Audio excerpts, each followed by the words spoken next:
2.11, rationalize monomial denominators. So if a binomial was two terms, a monomial is one term. So if you glance down at every single problem on this page, there's just a single term. There's no plus or minuses in the denominator.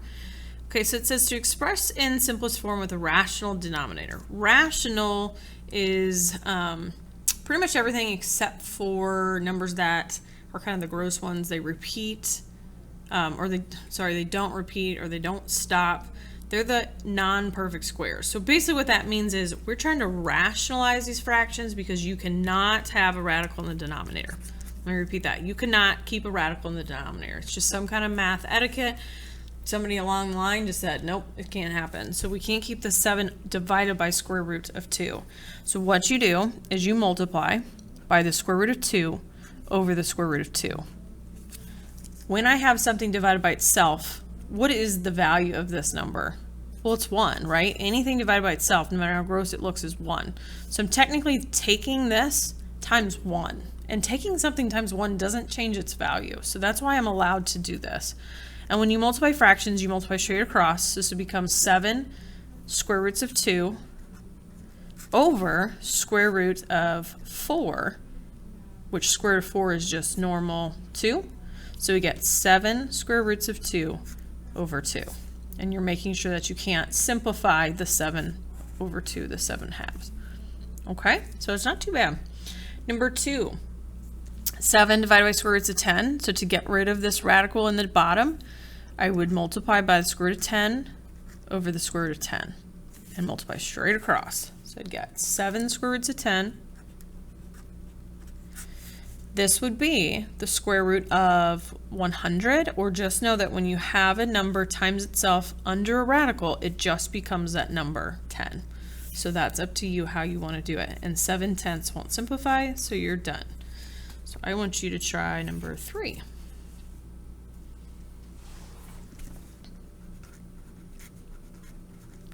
You get 6 square roots of 2 over a normal 2. Now see how this is 6 divided by 2. They're not under the radical. You need to reduce that. And 6 divided by 2 is 3. 3 square roots of 2 would be your answer. Go ahead and try number 4. This time I have a 5/10. 5/10 is not 2. 5 is half of 10. Or I divide top and bottom by 5. This would be a 1/2. Radical 10 still on top. I don't need the 1 there, so really this is square roots of 10 over 2. See how in every problem our denominator is not a radical anymore. Right, number 5 is different because you've got 2 options. Square root of 28, I immediately recognize that a perfect square 4 is in that.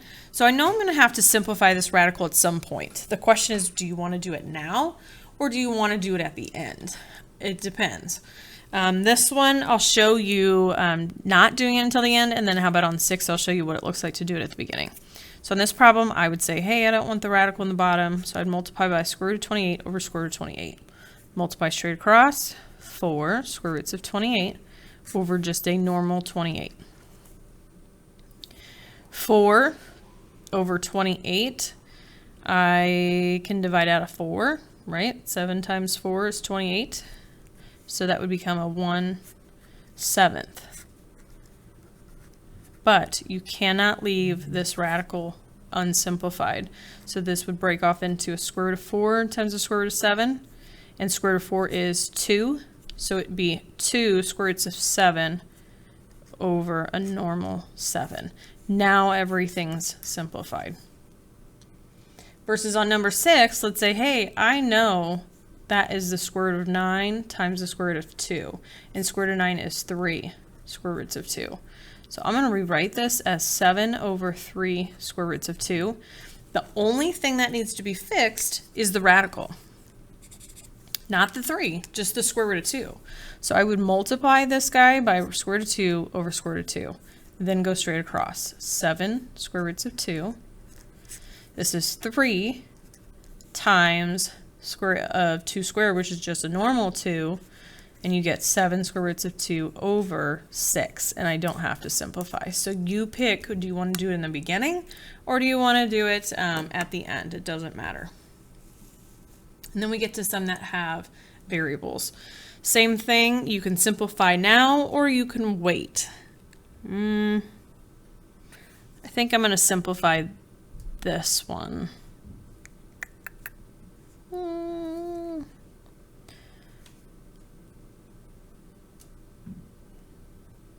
Let's not. Let's keep it the same. We'll see what happens.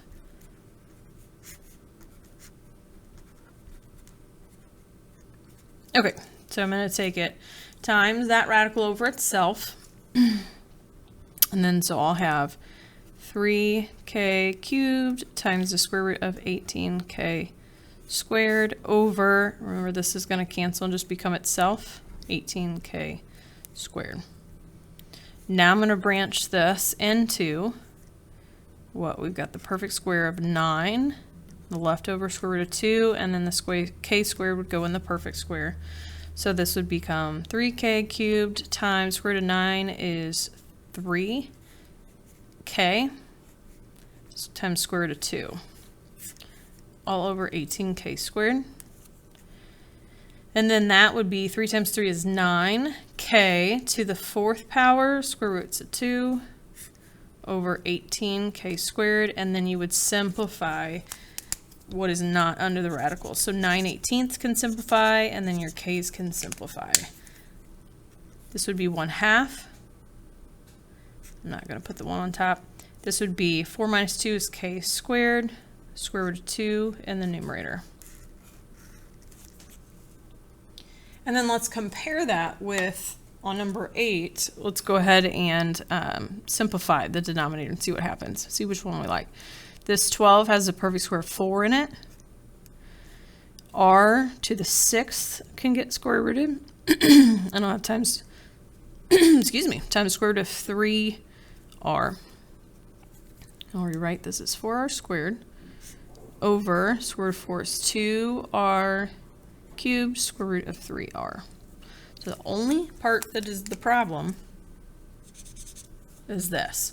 And the good thing is too, I can go ahead and simplify here so I don't have so much later. 4 divided by 2 is 2. And then r squared would cancel on top and leave me with an r in the denominator. So I really have this. So let's multiply by square root of 3r over square root of 3r.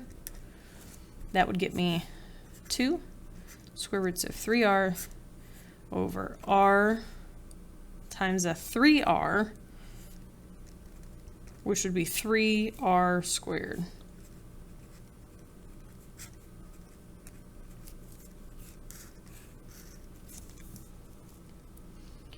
Like that.